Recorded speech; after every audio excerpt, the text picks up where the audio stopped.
안녕하십니까. 반갑습니다. 진짜 시황의 최수창입니다.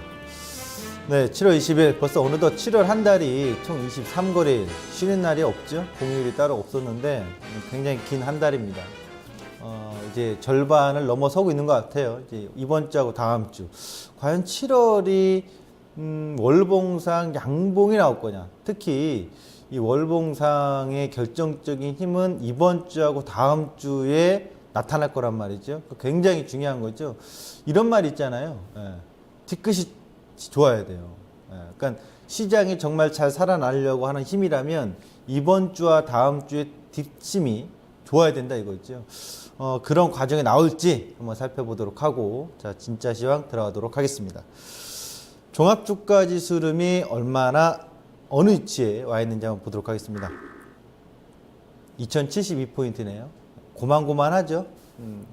최근에 본 것 중에서 어제만 갭상승으로 뛰어서 2100을 한번 맛을 갔다가 밀려놓고, 실질적으로 지난주에 계속 움직였던 2068, 69, 63, 지금 71, 72 고만고만한 도토리 키재기의 지수대에서 왔다리 갔다리 하고 있다, 이렇게 보시면 되겠습니다. 코스피 포인트 보도록 하겠습니다. 코스피 포인트는요, 이제 실적 시즌에 본격적으로 돌입하는 모습이지 않습니까?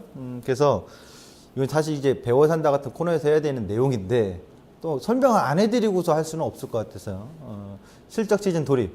저는 실적을 볼 때요, 이렇게 5가지로 나눴습니다. 길, 흉, 중. 우리가 왜 사주를 보거나 또는 뭐 성명을 가면 길, 흉 이런 거 있거든요. 네. 그래서 길, 흉으로 나눠 놓는 거고요. 그냥 중, 부합, 중간쯤도 중립의 모습인데, 잠깐 설명드리면 순항, 그러니까 실적이 좋아요. 계속 좋은 종목들은 순항하고 있다고 봐야 되겠죠. 그 기세에 이어서. 반전, 안 좋았어요.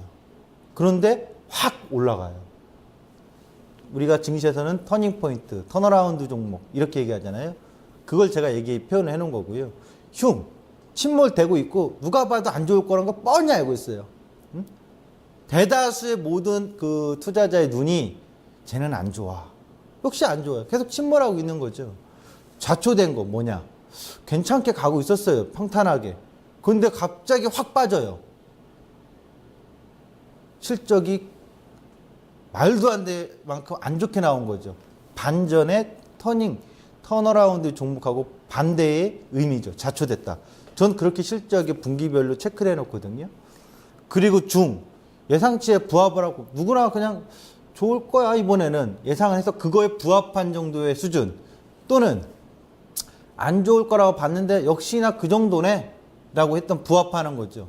그러면서 중립과정, 그래서 과연 다음엔 좋아질 거야 나빠질 거야 뭐 이런 의미, 그러니까 중립이죠. 그래서 전 5가지의 실적의 구분을 좀 해놓고 있는데, 오늘 이제 실적이 나온 것 중에서 몇 종목을 살펴보면 순항하고 있는 건 역시 한샘이다. 좋을 거야 역시. 예상치로 뭐 얘기했던 대로 좋았던 흐름을 계속 보여주고 있는 거고요. 반전, LG화학이죠. 그동안 계속 안 좋았던 것이 탁 뭐 기저효과도 있겠습니다. 어쨌든 반전의 의미를 좀 보여줬다는 거. 침몰, 쟤는 안 좋아. 그리고 안 좋은 모습을 보여줬던 뭐 조선주도 있습니다만, 이제 실적을 발표한 포스코 같은 경우 침몰되고 있는 과정인 거고. 부합, 대우증권.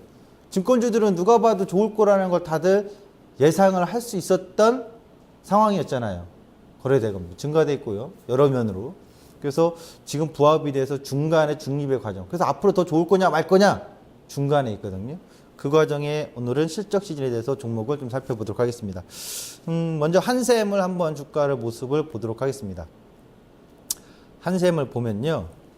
오늘 이제 신고가 또 냅니다. 31만 9천원 최고점이 있죠. 그리고 31만 6,500원, 30만 원을 넘어와도 끄떡없다라는 실적의 힘으로 한 번 더 신고가 힘을 땡기고 있습니다.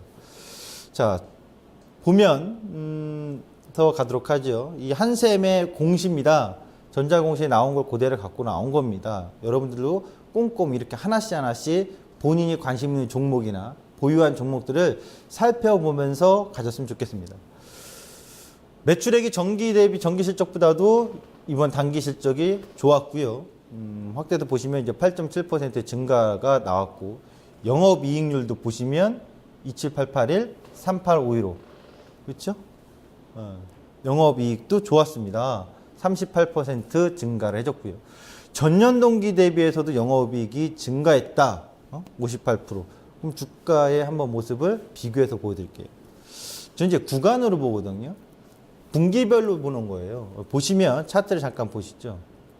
2분기는 4월부터 6월달까지의 그 기간 안의 실적을 발표하는 거잖아요. 자 보십시오. 4월부터 6월달까지 결국 실적이 좋으니까 주가가 그에 부합하면서 점진적 상승을 보여주고 있죠. 근데 작년보다도 전년 대비해서보다도 더 좋습니다. 그러니까 당연히 전년도에 4, 5, 6월 달에 주가 가격의 위치보다 당시에 6월 달에 종가가 77,800원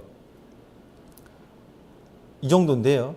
당연히 지금 전년보다 좋으니까 전년 대비해서 좋으니까 주가가 월등히 올라와 있고 1분기보다도 좋으니까 2분기도 올라와 있는 모습이거든요. 그러니까 분기별로 끊어서 보시는 습관을 좀 가졌으면 좋겠어요.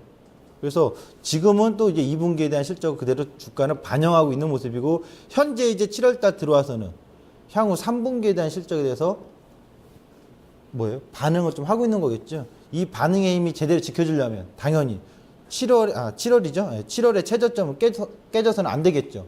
깨진다는 얘기는 3분기 실적이 뭔가 이상해지는 거고 안 깨진다면 역시나 너는 탄탄한 종목이야 라고 볼 수 있겠죠. 9월 말일날 가서 실적을 또 이렇게 보시면요. 이 분기별로 볼게요. 분기별로 이 부분만 확대해서 주시면 작년에 2분기죠. 272억 원의 영업이익이고 3,100억 원의 매출액이었는데 방금 전에 보셨다시피 4천억 원의 분기의 매출이었고 영업이익이 무려 한샘 같은 경우가 380억 원. 그러니까 최근에 영업이익이 380억 나온 게 없잖아요. 최고잖아요. 그러니까 주가도 한 번은 최고치를 찍어주는 구간이 나온 거죠. 이렇게 좀 보시면 될 것 같아요. 그래서 향후에 또 이 종목 같은 경우 예상치 자체가 나쁘진 않아요. 3분기, 4분기도 뭐 현재 2분기보다 더 좋은 실적을 예상을 하고 있기 때문에 그런 점에 실적의 모멘텀으로 올라오고 있는 한샘이다. 이렇게 좀 보시면 될 것 같습니다. 다음 LG화학입니다. 반전이라고 제가 표시했는데요. LG화학 주가 한번 흐름 보도록 하겠습니다. LG화학은 26만 3,500원, 전일 대비 1.3% 정도 상승하고 있네요. LG화학의 실적 공시가 나온 거 한번 살펴보도록 하죠. LG화학은요. 전기 직전 1분기 대비해서 분명 55%의 영업이익이 증가되어 있습니다. 매출액은 크게 증가하진 않았어요. 그러니까 영업이익만 크게 개선됐다고 보시면 되겠죠. 매출액 자체가 크게 증가하지 않았다는 얘기는 업황이 아직 확 뜨거운 건 아니었고 그러나 영업이익은 많은 부분을 개선했다는 것에 의미를 부여할 수 있는 거고요. 전년 동기 대비 보시면 매출액은 증가하진 않았어요. 그러니까 전년 대비해서 증가한 상황은 아니고 영업이익만 좀 개선된 거죠. 그렇다면 생각해 보십시오.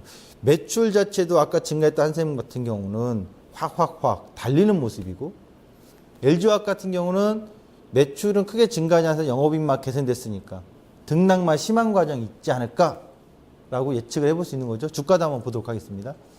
주가도 보시면 이렇습니다. LG화학인데요. 작년에 4, 5, 6 여기죠. 작년에 4, 5, 6 보시면 4, 5, 6월 달이었습니다. 그러니까 지금 작년 대비해서 보면 매출액 자체는 크게 증가하지 않은 상황이었고 영업이익은 1분기 대비해서 반전을 강하게 보여줬고 그러니까 4, 5, 6월 달에 어떻습니까? 이렇게 올라와 있죠. 4월, 5월, 6월 달에 올라와 있는 상황이고요. 그리고 작년 대비해서 비교했을 때도 거의 주가는 작년 2분기 때랑 비슷한 구간대에서 형성하고 있다. 그럼 중요한 것은 3분기거든요. 3분기가 더 좋아야 돼만이 주가가 더 올라갈 모멘텀이 있잖아요. 그래서 예상치를 한번 보도록 하겠습니다. 보시면 예상치를 보면 지금 LG화학 같은 경우는 지금 영업이익이 이번 분기에 이제 5,600억 정도 나왔는데 3분기에 보시면 2분기보다는 더 좋은 모습은 아니에요. 일단 단 매출액은 또 증가하는 모습으로 나와 있고 4분기로 가면 예상치는 현재 나와 있는 분기별로 볼 때 오히려 더 다운되어 있죠. 그러니까 주가가 지금 3분기 시작하고 나서 주가를 보시면 저런 예상이 되어 있다 보니 주가 자체가 3월 달에 아까 한샘 같은 경우는 등락을 주더라도 탁탁 치고 나가는데 지금 어때요? 7월 달에 고점 3분기에 시작했던 7월에 고점을 넘어가지 못하고 눌려서 왔다리 갔다리 하고 있잖아요. 그러니까 예상치 자체가 3분기, 4분기에 확 뛰어 넘어가야 되는데 그렇지 못하다 보니까 아직은 완전한 상승세 추세를 만들지 못하고 구간에서 흔드는 과정이 좀 있다. 이렇게 좀 봐야 되겠죠. 그래서 LG화학은 2분기는 반전인데 과연 3분기에 순항을 할 거냐 아니면 순항을 못하고 다시 대밀릴 거냐 이런 과정을 지금 주가는 고스란히 보여주고 있다 이렇게 보시면 되겠죠. 그렇다면 한 가지 제가 팁을 드리면 그래서 어떻게 봐야 되냐 기준점을 7, 8, 9의 중심이 어디입니까? 8월 15일 정도라고 보시면 되겠죠. 광복절.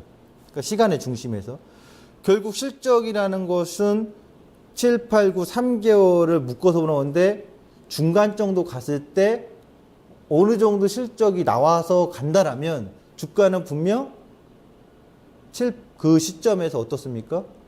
저점을 낮출까요? 아니면 고점을 높일까요? 고점을 높이는 모습이 나오면 아 그래 3분기는 실적 예상이 좀 좋아질 수 있는 가능성이 있으니까 주가가 먼저 선반영하면서 고점을 높여나가는 형태가 나와주겠죠. 그런 형태가 나오지 않고 저점을 낮춘다면 뭔가 이상해진 거죠. 완전한 또 3분기에 반전이 나오지 않는 이상은 뭔가 이상해지는 거. 그렇다면 결국 8월 중순 때까지 고점 쪽을 높여나가는지 아니면 저점 쪽을 낮춰나가는지 둘 다 낮추지도 않고 높이지도 못하면 계속 갇혀있다면 우리도 그대로 그냥 관망의 자세로 있으면 되겠죠. 그러한 기준을 갖고 여러분들이 활용하시면 좋겠습니다. 이건 매매 기준의 팁입니다. 배워야 산다가 돼버렸네요. 참고하시기 바랍니다. 빠르게 가도록 하죠. 포스코입니다. 포스코의 주가 모습 한번 볼까요? 포스코를 보시면요. 197,500원, 저점이 194,000원입니다. 거의 전일 대비해서 큰 움직임은 없는데 종가상 의미에서는 이것도 실적을 보도록 하죠. 실적을 보시면 역시 안 좋을 거라 예상했던 것처럼 좋지 않아요. 근데 단기 수익이 더 안 좋아요. 이거는 그렇죠? 단기 수익이 상당히 좋지 않다라는 점이죠. 이런 점에 있어서 포스코의 주가도 한번 보도록 하면 어떻습니까? 포스코 차트 보시면 좋지 않을 거라고 해서 침몰되고 있는 거잖아요. 네. 한샘은 위로 순항, 이건 아래로 순항. 그러니까 아래로 순항이니까 아래로 계속 침몰되고 있다고 보시면 되겠죠. 지금 4, 5, 6월 때 보시면 보세요. 4, 5, 6 여기잖아요. 4, 5, 6 좋을 것처럼 반전의 모습을 보여줬는데 고점 찍고 나서 계속해서 내려오죠. 그리고 4, 5, 6의 중심점이 여기인데 대략 한 5월 15일 정도 되겠죠. 이때부터 고점 높이는 거 한 번도 없이 계속 저점만 따다다닥 낮추죠. 그러면 이제 2분기 실적도 안 좋을 거라는 거 우리가 예측해보고 유추해볼 수 있고 추리를 해볼 수 있는 거죠. 그래서 포스코는 지금 그런 모습을 보여주고 있다. 대우증권 보도록 하겠습니다. 대우증권도 이제 실적이 나왔는데요. 대우증권은 이제 뭐 1% 정도 약세에 머물러 있네요. 오늘 흐름이. 공시를 보시면 전년 동기 대비해서 의미가 있는 건 139%의 영업이익이 증가됐습니다. 그리고 전기 대비해서는 7.8%. 우리 예상했잖아요. 증권주 뭐 2분기 나쁘지 않을 거야 라는 거. 전년 대비해서 워낙 좋다 보니까 주가를 보시면 이치에 맞는 상황이 나오는 거죠. 자 보시면 작년도 2014년도 4, 5, 6월 달에 2분기의 요 구간입니다. 이때 당시에 그 6월 30일 날 종가가 8,700원. 올해 2분기에 무려 몇 %요? 전년 대비해서 138%의 증가를 보여주니까 당연히 이때보다 작년보다 더 주가는 높이 월등히 와 있는 모습이잖아요. 그 1분기보다 소폭 더 좋은 모습을 보여주니까 결국 주가도 1분기의 종가보다는 좀 더 높은 모습의 형성을 좀 하고 있다. 그럼 지금 모습은 또 어떠냐? 이것도 이제 보시면요. 내렸다 올렸다. 아직 갈피를 못 잡는 거죠. 고점을 계속 높여나갈지 아니면 저점을 낮추면서 내려갈지 아직 갈피를 못 잡고 있는 상황이라고요.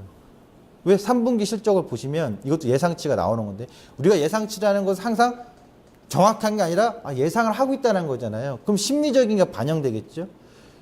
좋을 거야 라고 심리가 반영되면 주가도 그에 따른 반응을 좀 해줄 건데 거기서 안 좋다고 하면 자초되는 거고 좋으면 순항이 되는 거죠. 근데 여기서 보시면 3분기에 2분기보다는 실적이 좀 떨어지는 모습으로 예측이 돼 있어요. 4분기도 그렇고요. 그렇다고 확 뭐 완전 깽판을 놓는 건 아니고 뭐 전년보다는 좋아지는 모습인데 2분기보다 더 정점을 찍지 않는 예상이다 보니까 심리적으로 약간 억눌려 있죠. 그러니까 주가도 그런 모습을 반영하고 있는 거죠. 이해가 되셨죠? 이거 오늘 어떻게 보면은 이 시간은 여러분들이 실적을 어떻게 활용할지, 주가의 모습하고 실적하고 어떻게 대비를 해야 될지 분기별로 끊어서 보시면 큰 흐름이 보입니다라는 걸 제가 오늘 가르쳐드리고 짚어드린 겁니다. 앞으로 계속 실적이 나올 때마다 이런 걸 여러분들이 참고하셔서 대응하셨으면 좋겠습니다.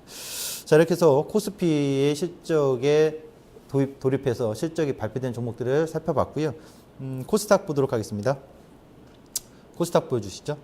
코스닥, 네, 1.14%. 어휴, 쭉쭉 오릅니다. 저는 뭐 지난주에 얘기했듯이 선제적 차익실현 좀 해봐라. 해도 좋지 않냐? 후회 없지 않느냐? 상승 세기형의 체험이 왔다. 근데 또 체온인데 또 올립니다. 어떻게 봐야 될까요? 네, 코스닥 포인트 보도록 하겠습니다. 자, 코스닥을 보시면요. 제 5일이평선 우위 영역. 그러니까 단기적으로 5일이평을 위에서 주가가 시고 조정이 시가, 종가, 고가, 저가 뭐 이런 거 시고 조정이 5일이평 위에서 움직이니까 그 우위 공간에서의 매매는 이어지겠죠. 근데 저는 전체적인 큰 틀에 있어서는 한 번쯤 차익실현 해도 좋다라는 관점을 유지했습니다. 네. 게임주 오늘 살펴볼 거고요. 메르스 관련주. 게임주는 여름방학에 대한 기대감일까요? 뭐 사실 방학이라 해서 모바일 게임이 방학 때 뭐 엄청나게 폭발하는 건 아닙니다만 그래도 수업 시즌보다는 방학 기간에 더 노는 시간이 많겠죠. 또 신작에 대한 출시도 좀 나오고 또 주가가 그동안은 많은 부분에서 낙폭이 과대하다 보니까 리바운드 영역이 지난번에 있을 것이다 했는데 그에 따른 그 흐름들이 나오고 있는 것 같고요. 메르스 관련주, 메르스 종식에 대한 가능성 이야기 나오다니까 또 여행 중 화장품주도 한 번 더 반등을 착 보여주고 있는 상황인데 코스닥 지수를 잠깐 살펴보면서 가겠습니다. 코스닥은요.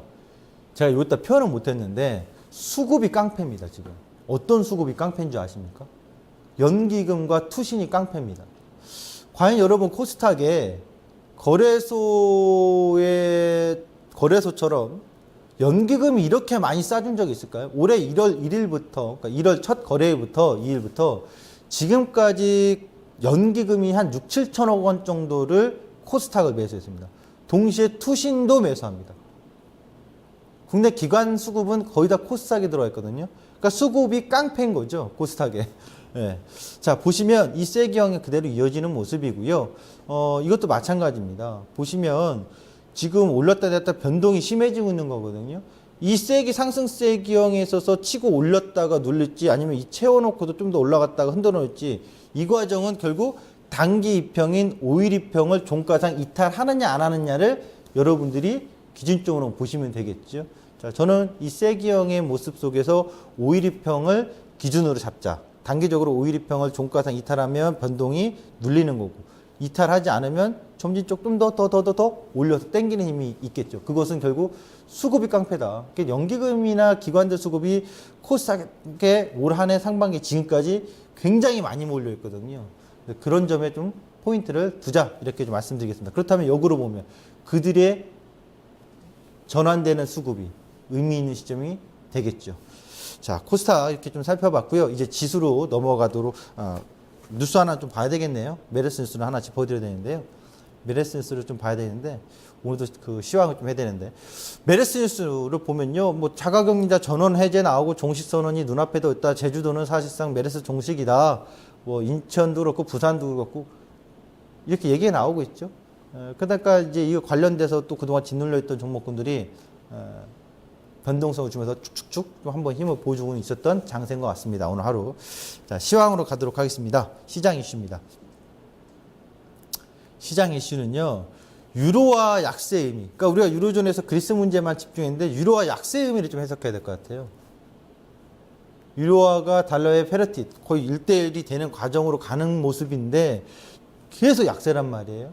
이거 어디까지 갈지 정말 페러티가 될지 그리고 그렇게 되면 어떤 의미가 있는지에 대해서 우리가 공부를 해야 되고 고민을 좀 해봐야 되지 않을까. 원달러도 약세입니다. 그러니까 지금 모든 그 전세 글로벌 증시의 글로벌 국가들의 환율에 대한 의미 이거를 우리가 공부를 해야 되는 거죠. 여러분들도 계속해서 이런 부분에서 의미를 좀 해석해야 되고 공부를 할 필요성이 있다는 걸 짚어드리는 거고요. 중국 경제 상황에 대해서도 우리가 꼼꼼히 좀 살펴봐야 될 필요성들이 있는 그런 구간이다. 이렇게 짤막하게 소개를 해드리겠습니다. 자, 바로 가겠습니다. 환율입니다. 환율 기억하시겠습니까, 여러분? 1130을 넘어오면 돌파의 힘, 그리고 거기서 변동성 유의. 지금 1130원 넘어오고 나서도 계속 달립니다. 그러니까 둘 중에 하나는 거짓말입니다. 증시랑 환율이랑. 환율이 제가 그때 또 하면서 1160원에서 보일 것이다. 1160원대에서 찍고 내려오는지 아니면 거기를 확 돌파하는지 중요한 의미점인데 지금 이제 그 가격대까지 계속 다가오고 있거든요. 과연 증시가 환율이 거기서 떨어지면서 반전이 나와서 증시가 강한 상승 터닝포인트 나올지 아니면 환율이 점진적으로 더 상승을 하면서 그러니까 약세를 가면서 증시의 어떤 변동성이 더 확대되는지 이게 굉장히 중요한 구간이거든요. 차트를 보면 잠깐 설명을 드리겠습니다.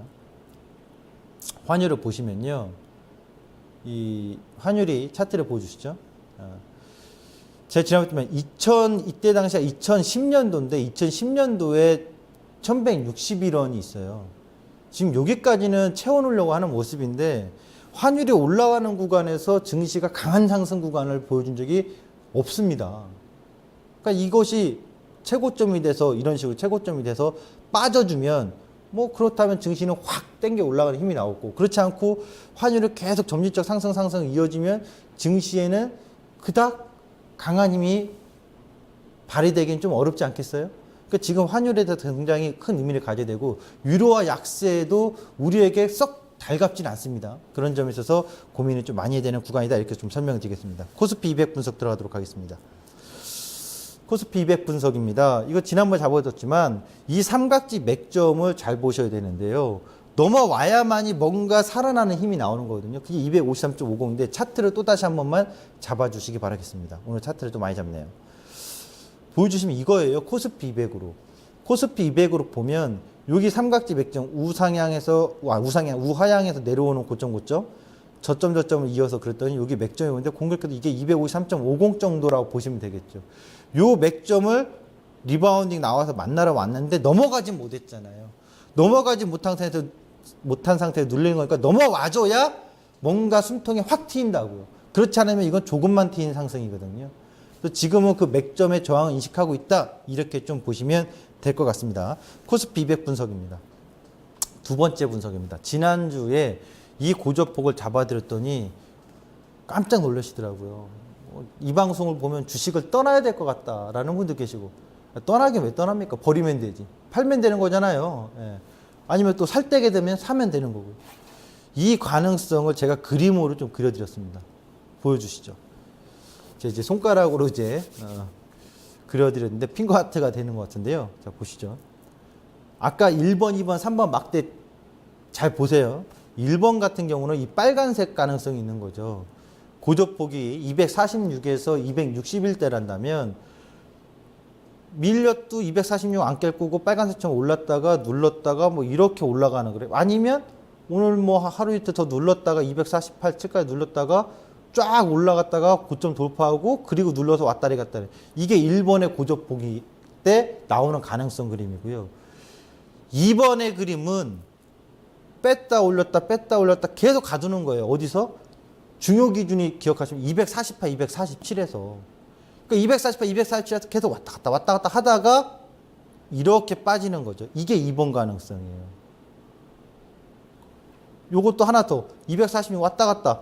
근데 248, 247이 아니라 좀 더 확대해서 246에서 250대까지 왔다 갔다 하다가 빠지는 경우. 그게 2번이에요. 그리고 3번은 그냥 빠져요. 바로. 그래놓고 느닷없이 전저점 근처에서 확 땡겨 올려서 반전을 주는 거. 그게 3번이에요. 다시 한번 그 아까 전자료를 잠깐만 넘어가 주시겠습니까? 전자료를 넘어가 주시면 이 고적 1번, 2번, 3번이거든요. 1, 2, 3. 1번은 246에서 261대의 고조폭을 예상한 거고 2번 같은 경우 257 또는 254 상단이 하단은 234, 228을 얘기한 거고 3번은 261에서 243 경우의 수가 지금 다 같이 있는 건데 저는 일단 회귀 자리가 2003포인트 있으니까 이쪽에 좀 더 무게감을 두고 언급을 해드리는 거죠. 그리고 지금 시점에서 이렇게 표현하겠습니다.